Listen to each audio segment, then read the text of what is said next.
মজার পাঠশালা, হাতেখড়ি হবে অনলাইনেই। আমরা করব জয় একদিন।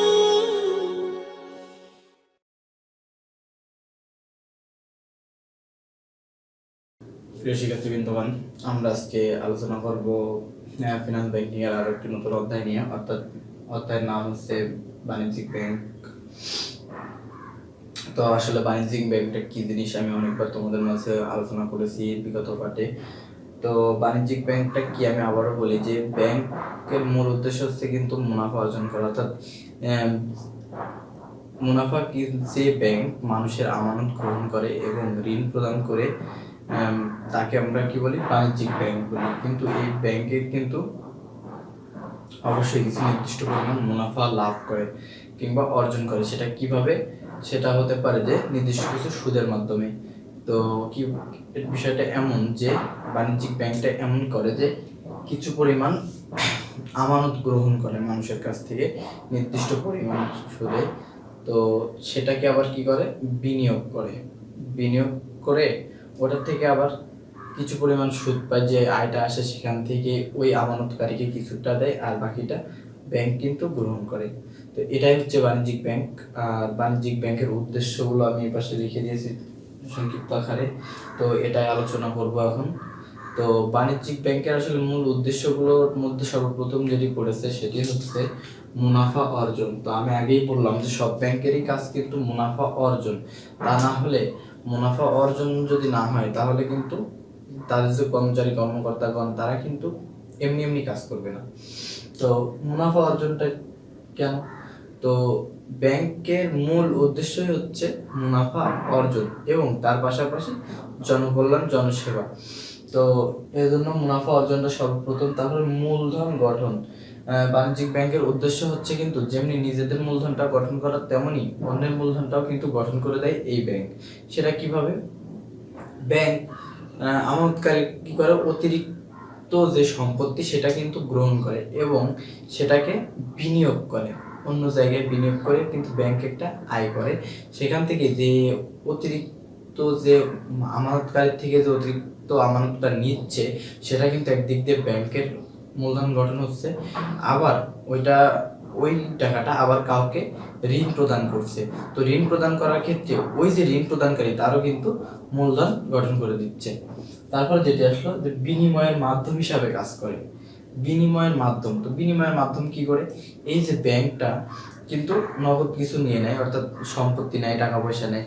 তো সেক্ষেত্রে এর কি করা হয়, আমাদের নগদ অর্থ লেনদেন হয়, তারপরে বিভিন্ন চেকের লেনদেন হয়, ডিফেন্সার, বন্ড ইত্যাদির ক্ষেত্রে কিন্তু এই বিনিময় মাধ্যম হিসাবে কিন্তু কাজ করে।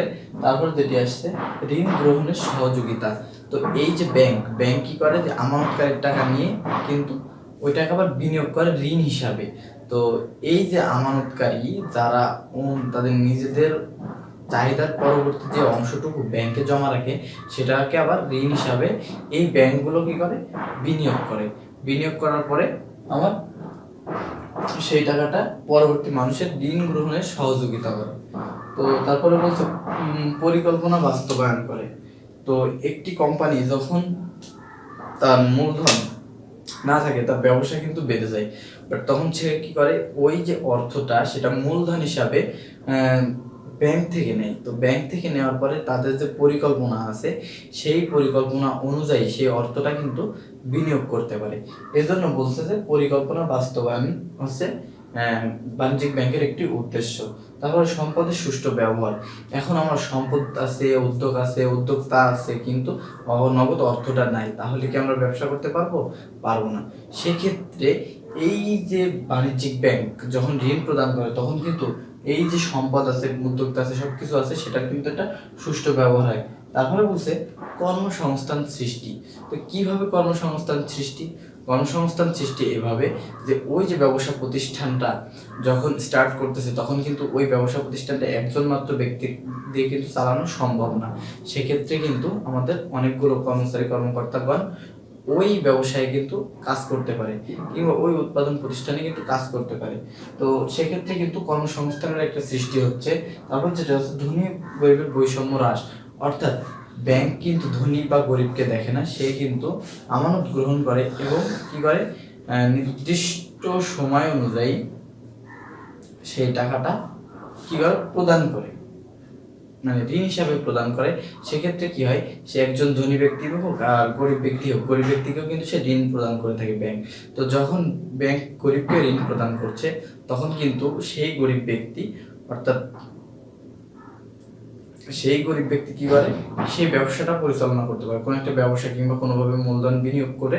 তো সে নিজেকে তো চলতেই পারে, পরবর্তীতে আস্তে আস্তে সে উপরে আসতে পারে। তো এই জন্য বলছে যে ধনী গরিবের বৈষম্য হ্রাস করা বাণিজ্যিক ব্যাংকের একটি উদ্দেশ্য। তারপর সঞ্চয় প্রবণতার সৃষ্টি। সঞ্চয় প্রবণতাটা সৃষ্টি কি, আমরা কি করি, আমাদের যখন অতিরিক্ত অর্থ যখন জমা হয় কিংবা অতিরিক্ত কোনো সম্পত্তি জমা হয়, তো সেটা কি করি, আমাদের কাছে রাখার রিস্ক হয়ে যায়।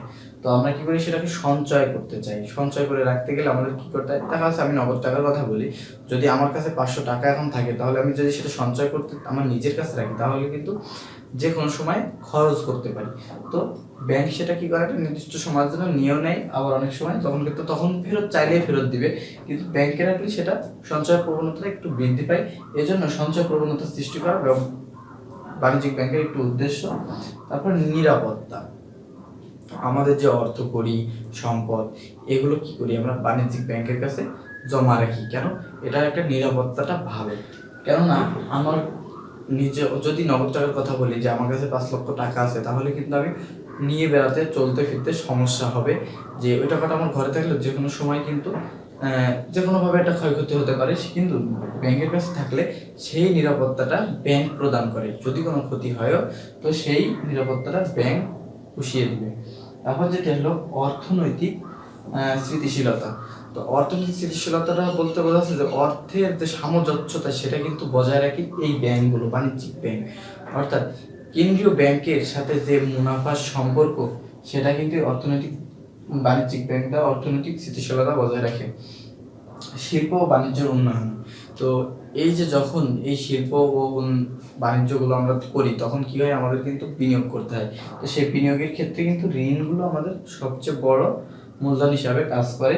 তো জীবনযাত্রার মান উন্নয়ন, তো এই সব কিছু থেকে আমরা বুঝি যে মুনাফা অর্জন, বিনিয়োগের মাধ্যম, তারপর ধনী গরিবের বৈষম্য হ্রাস থেকে আমরা কি বুঝি, যে এই যে জীবনযাত্রার মানটি কি এই ব্যাংক উন্নয়ন করতে পারে? অবশ্যই পারে।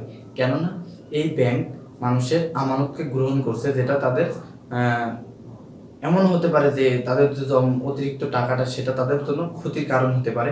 তো সেই ক্ষেত্রে ব্যাংক সেটাকে নিচ্ছে এবং সেটা ধনী গরিব সবাইকে আবার ঋণ হিসাবে প্রদান করে মানুষের জীবনযাত্রার মান কিন্তু উন্নয়ন করা হচ্ছে এই বাণিজ্যিক ব্যাংকের উদ্দেশ্য। তো প্রিয় শিক্ষার্থীবৃন্দগণ, আশা করি তোমরা বাণিজ্যিক ব্যাংক কি এবং বাণিজ্যিক ব্যাংকের উদ্দেশ্যগুলো বুঝতে পেরেছো।